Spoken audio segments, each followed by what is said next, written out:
Macaro. La bobo. Mais macaroni, spaghetti, meatballs.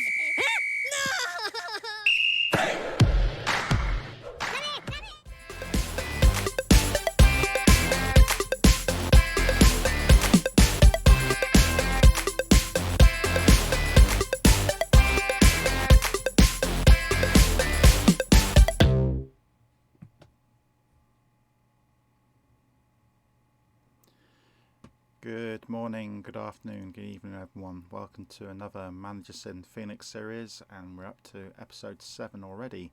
Now this was not planned. I was going to do the next episode in a few days time, but as the Champions League has just started for all clubs that are taking part, we are having a mini Champions League special, especially as I've not done the International Cups games and the other previous 6 episodes. I thought we'll look at the Champions League a bit more in detail, and so we're just going to spend a few minutes looking at what the groups have been announced and who's in the group and what I think will be the tough group, and then we'll go quickly again around the leagues just to see how the league is getting on since the last episode 4 days ago. We will not do youth academies or anything like that today. I've getting some articles about article of the season, which is great to see.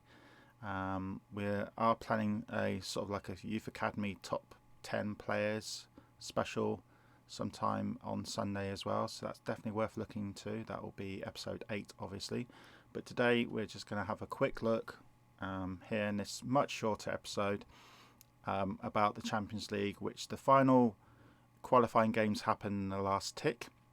I'm currently in my Anderlecht save here, so you'll see how I've got on. So currently the group is, as the Champions League has done since it came into this game, we're split into 8 groups of 4 teams. From then you then split into another group of teams, smaller groups in round 2, but round 2 hasn't happened. That won't happen for quite a while yet, 2 months yet. So this is the current status of the Champions League and who's qualified. So let's go through each group in a few minutes each group. So in Group A we've got this club here who I can't pronounce.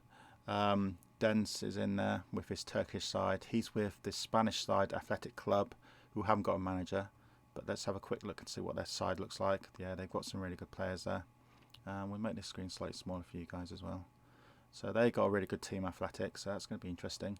And also in that group you've got this Polish side who's got a human manager, Chip. Chip's in there with his Polish side. Pretty decent. And then we finally got Bordeaux, French side, who are not a human manager, and they look quite good as well. So if I had to predict the top 2 clubs, I think the Dance's Turkish side are going to give it a really good go. I think it's going to be quite an open group, this one. I see Athletic Club Bordeaux may be doing really well, and the Turkish side, and I'm afraid Chip's Polish side might struggle, but they've all got a chance. They've all got a chance to do well. It's a pretty open group actually. We go to Group B. AIK are in Sweden, no human manager, level 1 side. Pretty typical level 1 side. They've got some stamina issues, you can see that straight away.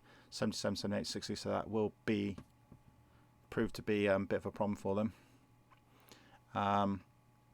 Bologna, Italian sides are generally all very strong. You can see here their side is strong, but again you see the AIs are playing a lot of their players who have just got stamina problems, so this could be beneficial to those who got human managers. And then we've got this Czech side, another AI. So currently all AI in this group. And then finally Anderlecht. Hey, that's me. So there's my Anderlecht side, and because we're all against human computer opponents, I think that will probably, and I've got a really large squad, which I know is a pain. I think we've all got a chance there of my Anderlecht side's got a chance to get into the next group, which would be amazing for us. In Group C, we've got this Dutch side here, Den Haag.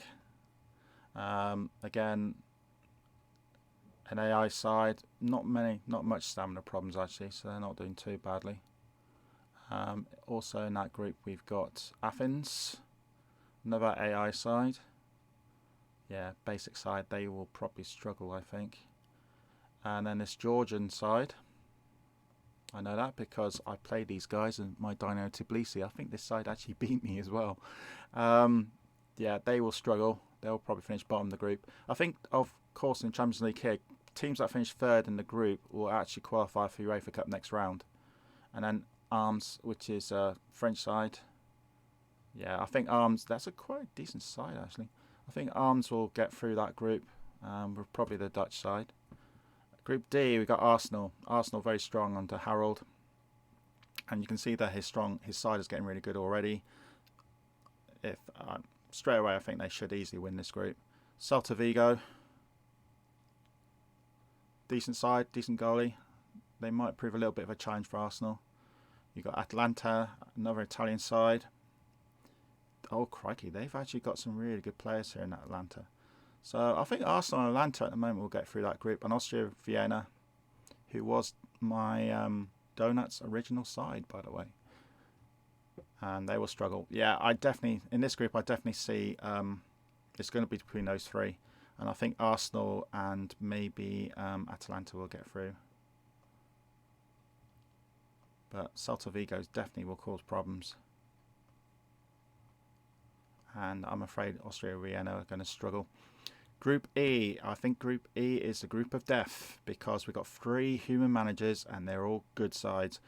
Bournemouth, this is Fritz's side. Remember Fritz said right at the beginning that he's going to take this side and become Champions League champions. Well, knowing Fritz, because they're having such a great start in English League, he'll probably will do it. Fritz has got 49 players in his side at the moment. He's got rid of quite a few players because he did have 53. He's mostly bought a lot of 16-year-olds, as you can see here. The board have been very relaxed with the amount of squad sizes that we got, but Burnham has just sent everyone a warning, and Fritz is actually top of that table that teams with large squads need to start reducing them now because they're going to get a lot more board warnings. So I'm expecting a lot of these players to be freed. I'm having exactly the same problem at Anderlecht. Barcelona, top of the Barcelona League under Dave, and they've got a really good squad as well. And they're doing really well in Spain. So there's going to be some epic battles in this group. Now this is the only AI side, and they're based in Slovenia, and they are going to be lambs to the slaughter basically. They're going to be hit by many, many, many goals. They will finish bottom. That's quite an easy way. They're going to finish bottom because I do not know who's going to finish third because Lewis is currently, this is the Portuguese side, and they're doing very well at the moment, and they've got a really good squad. So this is going to be a very interesting group. If I have to pick 2 right now, it will probably be Bournemouth and Barcelona top of that group, and the Portuguese side will go into UEFA Cup and probably do very well. Group F, Brighton are a human manager based in England, decent side, so they will do well. Stamina problems as always. Ajax got a human manager, Ivan, so Ajax should be one of the strong favourites, and he has got quite a strong little side. He's only playing certain players though, but hey, I think they should do pretty well. Benevito, now they're only in the Champions League because they got the letter B and they were top near the top of the standings. But they've actually got quite a decent side. Where are Benevito, best way in the actual league at the moment? They are 11th. Okay, average start then. And Admira, the Never under Mike. Now this is Mike's second side in the game, so you expect them to do pretty well. And he's got some really good players coming in and that. So I would put Mike's Admira and Ajax to qualify that group, with Brighton maybe trying to stop one of them. Group G, you've got Atletico Madrid. This potentially looks a really tough group, but I think most of these are AI sides. Madrid are a strong Spanish side and they should do pretty well. Calgary are a strong Italian side, and you can see that they've got some really good players, but they've got stamina issues. It's hitting all the AI sides at the moment, the stamina problem. Borussia Dortmund, Eric, so actually has got a human manager. Eric's Borussia Dortmund are doing very well in the German league at the moment, and so I expect them to actually qualify quite easily. Augsburg, another German side, pretty decent, some really good players there. But I think Eric's Dortmund should get in with maybe Madrid or Calgary. And finally, Group H, we've got some human managers here. Benfica, for instance, is under Jose, and he's got a really decent he's building up a really decent side, so he should do well. Leverkusen is Burnham. Burnham sides generally always do well, and you can see that. He's got a really good compact team, just 23 players. Stuart Downing, who he actually, didn't he actually buy him? Yeah, he did. He bought him, and then 3 months later he sold him for a little bit of a profit. Hey, good on him. So Leverkusen's good side. Angers are the French side, and for a French side, they're actually not too bad, actually. So where are they in League One? Oh, they're there. They're not doing very well. And this is the Albanian side, and they are going to be oh crikey, they are definitely going to be lambs to the slaughter, especially to Burnham's side. So out of that, I think it's probably Leverkusen and Benfica. Who is going to win the Champions League? It's far too early to say. I probably won't think who I think is going to win it until we get to the quarterfinals. If I have to pick a side, I think it probably would be Fritz's Bournemouth at the moment. But there is loads of other sides here who could do well. I think the most open Champions League is this season. I think this is going to be the most fun Champions League because all those sides that you expect to be the Champions League are not in here at the moment, like the Real Madrids, the Man Uniteds, the Liverpools, the Lazios, the Juventus, the clubs like that, Bayern Munich, another one. They're all in other cup competitions because, of course, there's no previous season. We got the UEFA Cup. UEFA Cup is at round 1, and that's only just about to start soon. And I think there was... yeah, you can quickly see there. There it is. There's Bayern Munich got a toughie against Frankfurt. 2 German sides hit already very early. My Tbilisi side, Donuts Tbilisi, we're in there, so that's great to see us get through. Whilst talking about the stamina issue, a lot of these AI sides and some human sides, stamina have got massive problems at the moment.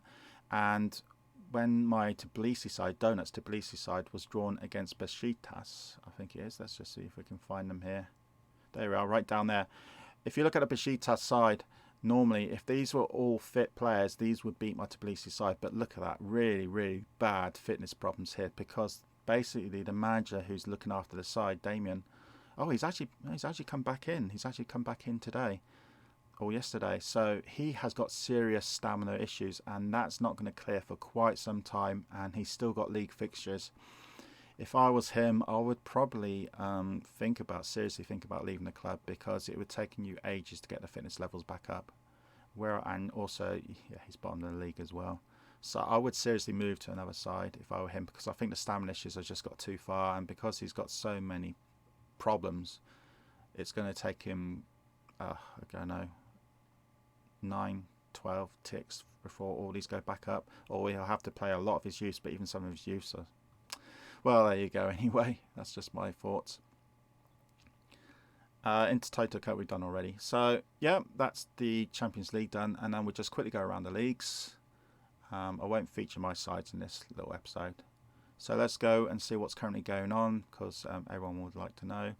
Currently in the Premier League, it's getting very interesting already. It looks like it's going to be any between these top 6 sides, maybe with Arsenal catching up. Tottenham are currently top of the table under Heikel with 37 points. Then you've got Man United with Mike, Fritz and Bournemouth, and Man City and Morton, and Liverpool 6th with Kay, and Arsenal 7th with Harold. So Chelsea are the main victims since the last update. They've gone down a couple of positions. In the Championship, we've still got Bristol City, Middlesbrough and Fulham in a right old ding-dong battle there. That's going to be really good to watch. See what happens as the season goes on. And then in League One, we've got Wigan, Blackburn, Oxford pulling away from everyone else. So it's going to be between those 3 clubs. Wigan are way ahead of everyone else. They've also got a really good side. This side is definitely not League One. This is definitely Championship, even Premiership. He's got quite a few hundreds there already, which is amazing to see. We'll quickly go over to Spain. Spain is still Barcelona by themselves. Spain still only has 1 team, which is amazing to hear. In Portugal, it's between Benfica, Sporting and Belenenses, but it's still very close between all the other sides. Even between 10th and 4th, it's only 3 points in it. We then go to France. France has got a lot more sides, a lot more human managers that we saw in the last tick, and it's turning into a very good close league. We've got from Saint Etienne up to Marseille, it's only 5 points. Marseille currently top under Arturo. PSG second with Fran. Third is Nantes under Tom. Lyon is fourth under Nick. And then Saint Etienne and Grandcamp. In League 2, Nimes are still them by themselves. And that's it. We go to Germany. It's a good ding-dong battle again. It looks like it's at the moment at this very early stage. It's just between Dortmund and Leverkusen. Dortmund and Eric and Leverkusen and Burnham. Both sides obviously in Champions League as well. Division 2, second Bundesliga. Sandhausen, the only team there, are currently second, so it looks like they're progressing nicely. Italy is the next one. Milan are top of the table and pulling ahead of Fiorentina. Tiago. Fiorentina was my old side before I left to Anderlecht. Then we've got Napoli, Inter Milan, Lazio, Roma, Cagliari, and still many other clubs still in it. Napoli third under Igor, Inter Milan under Michel, and Lazio under Patrick. Serie B is still the same two sides, and they're pulling ahead of everyone else. So I see these two sides going up to the top division quite easily next season. We go to Turkey because that's the next busiest league, and we've still got quite a few managers there. It's a two-horse battle at the moment, but I've got a feeling the other sides might come and stop it. So like Thomas's side here are definitely doing very well, with Galatasaray, who I think were top of the group last time we did this episode, falling down to second now. Let's look at the match form. Yes, they have. They've lost a game. Okay. And then we got the couple of other sides trying to get there. C's. And Trouble on Andre. And then Besiktas, we know about Besiktas. Again, if you want me to look at your country, then just please let me know. I will feature it. Thanks for the feedback that I've been getting so far. Thanks for some of the articles about youth players. We'll do more of a youth player special on Sunday's episode, which is going to be episode 8. So please watch that. We'll quickly go to Netherlands. Netherlands has got more players and more managers in, as we saw last episode, but Feyenoord are currently top under Matteo.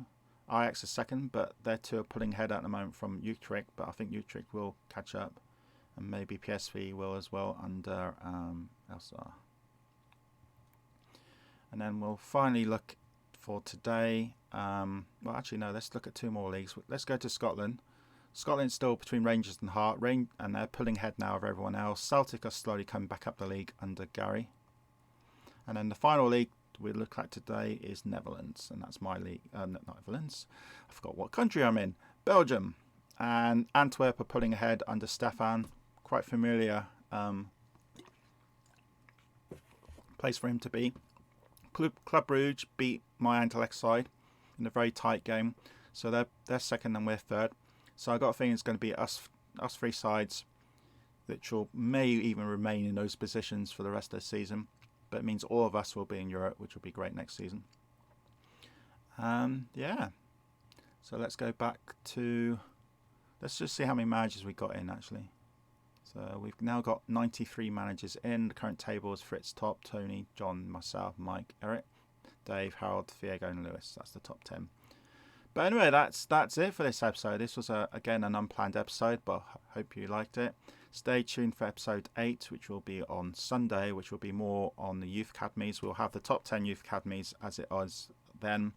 And also we'll look at the top 10 potential players that have gone through on various teams and see how they're doing. Some managers have sent me some really good prospects, and be interesting to see how they develop as the game goes on. But anyway, this is Donut Donny signing off. I'll talk to you guys soon. Goodbye.